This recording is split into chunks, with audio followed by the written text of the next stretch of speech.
নমস্কাৰ। আজি মোৰ মায়ে খেজুৰ গুড় আৰু কোমল চাউল গাখীৰ একেলগত বনাব, খাম। খেজুৰ গুড়টো অকণমান ৰুকি লৈছে।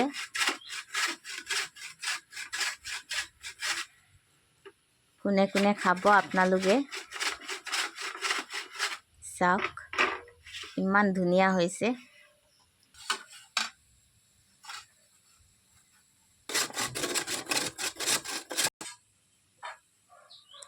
কোমল চাউলখিনি আগতে তিয়াই থোৱা আছিলে, এতিয়া গাখীৰ দিব আৰু খেজুৰ গুড় দিব। আপোনালোকেও খাই চাব, ইমান ভাল লাগে।